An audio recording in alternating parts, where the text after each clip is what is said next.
Hello everyone, আসসালামু আলাইকুম। আমি ফারহানা নাসরিন, ফারহানা ফ্যামিলি ব্লগে আপনাদের জানাই স্বাগত। আজকের পর্বে আমি তৈরি করে দেখাবো কিভাবে ওভেনে ড্রাই কেক তৈরি করতে হয়। চলুন তাহলে রেসিপিটি দেখে নিই কীভাবে ড্রাই কেক তৈরি করতে হয়। প্রথমে কেক তৈরি করে নিচ্ছি, সেই জন্য একটি মিক্সিং বলে 3টা নর্মাল তাপমাত্রায় থাকা ডিম নিয়ে নিলাম।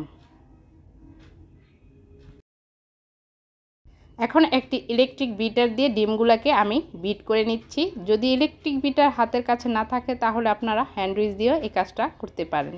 এখন আমি এর মধ্যে দিয়ে দিচ্ছি হাফ কাপ পরিমাণ চিনি।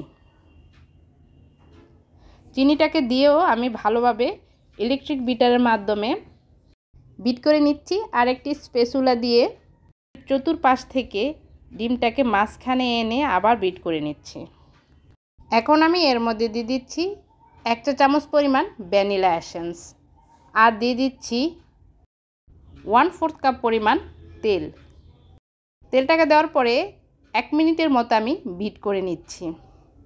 এখন এর মধ্যে দিয়ে দিচ্ছি শুকনো উপকরণগুলো। দিয়ে দিলাম মেজারমেন্ট কাপের 1 কাপ পরিমাণ ময়দা আর দিয়ে দিচ্ছি 1 চা চামচ পরিমাণ বেকিং পাউডার আর দিয়ে দিচ্ছি সামান্য পরিমাণ লবণ। এখন এই শুকনো উপকরণগুলোকে আমি ভালোভাবে চেলে নিচ্ছি। এখন একটি হ্যান্ড উইচ দিয়ে আমি শুকনো উপকরণগুলোকে ভালোভাবে ঘুরিয়ে ঘুরিয়ে মিশিয়ে নিচ্ছি। দেখুন কেকের ব্যাটারটা ভালোভাবে মেশানো হয়ে গেছে। এখন আমি এটাকে একটি ননস্টিক 4 কোণা কেকের মোল্ডে ঢেলে নিচ্ছি।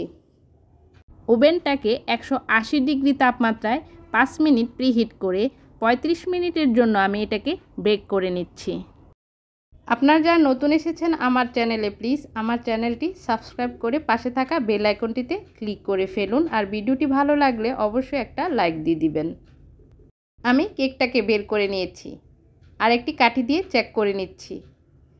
এখন আমি কেকটাকে মোল্ড আউট করে নিচ্ছি। একটা চাকুর সাহায্যে চতুর্দিক থেকে ছাড়িয়ে নিচ্ছি।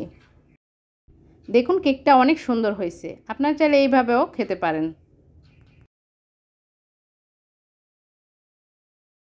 এখন আমি কেকটাকে একটা চাকুর সাহায্যে ছোট ছোট পাতলা বিস্কুটের সাইজে কেটে নিচ্ছি।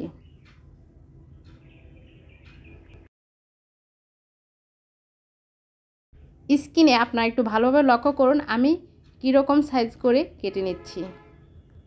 এখন আমি এই বিস্কিটগুলোকে পিৎজা ট্রেতে নিয়ে নিচ্ছি।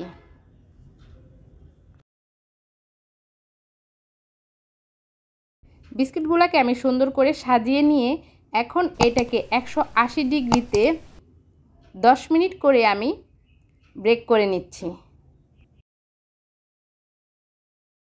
বিস্কুটগুলোকে 10 মিনিট বেক করার পর এখন আমি ওভেন থেকে বের করে নিচ্ছি। বিস্কুটগুলোকে আমি উল্টিয়ে দিচ্ছি। উল্টিয়ে দেওয়ার পর আবার 10 মিনিট বিস্কুটগুলোকে বেক করে নিচ্ছি। দেখুন তৈরি হয়ে গেল একদম বাজারের মতো ড্রাই কেক বিস্কুট। আশা করছি আমার আজকের রেসিপিটি আপনাদের কাছে ভালো লেগেছে। ভালো লাগলে ফ্যামিলি বন্ধুদের মাঝে শেয়ার করে দিবেন। আজকের মতো বিদায় নিচ্ছি। আল্লাহ হাফেজ।